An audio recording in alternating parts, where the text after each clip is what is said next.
Quels sont les processus à respecter pour bien nettoyer vos outils avec votre station Enviro+?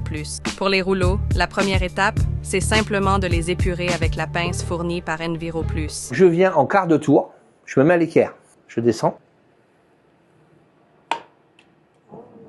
Ok.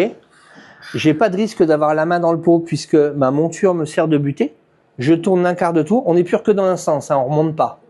J'écarte et je sors. Ok, et je me remets à l'équerre.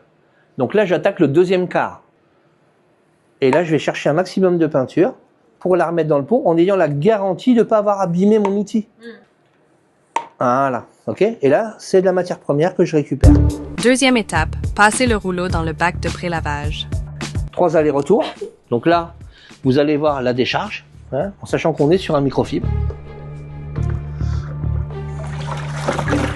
Vous appuyez? Oui. J'appuie pour emmener le contact. En fait, pour créer cet effet vague. Voilà. Si je veux rouler une fois de plus, je peux. Hein.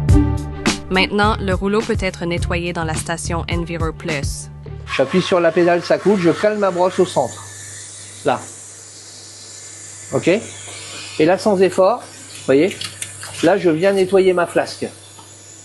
L'autre côté, pareil. Là, je viens frotter ma monture. Donc visuellement, je vois ce que je fais. Et surtout, je ne me préoccupe pas du liquide qui coule. Hein, ma machine fonctionne en circuit fermé. Donc ça ne me gêne pas. Je mets mon rouleau dans la boîte de lavage. Donc il y a 2 encoches. Il y a une encoche à gauche pour les rouleaux. En fait, derrière, il y a une petite languette. Et quelle que soit la forme de la monture, quand je vais pousser mon manche à fond, au moment où il est prêt à monter, le manche reste horizontal. Et je sais que mon rouleau, il est droit dedans. Tu le vois, le rouleau? Si je fais ça, il est en travers. Là, il est dans le travers. Là aussi, là aussi. Hein, donc, si je pousse, en fait, naturellement, il va se placer. On ferme. Donc, j'appuie sur la pédale.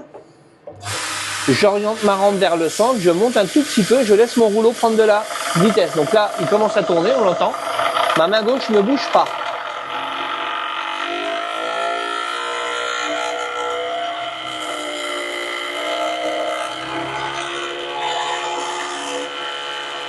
Donc je vais faire un aller-retour complet.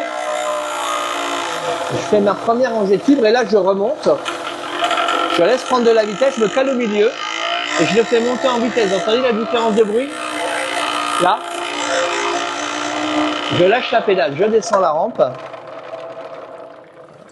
Et là je ressors un rouleau, je peux toucher, propre et souris non goûtant. Et il durcira pas. On n'aura pas l'effet rêche en fait comme du lavage à la main. Alors? C'est top. 1, je supprime les impacts. 2, je fais un pas de côté, donc je n'ai plus de consommation et pas de rejet, évidemment. Donc demain, personne ne viendra me chercher en ayant une épée de Damoclès au-dessus de la tête. Et je vais performer. Avoir des outils de meilleure qualité, c'est gagner du temps, c'est optimiser mes chantiers et valoriser mon image et me démarquer de mes concurrents potentiels dans une approche de réduction de l'impact carbone et qui est une vraie démarche de transition qui s'appelle aujourd'hui la RSE, responsabilité sociétale des entreprises.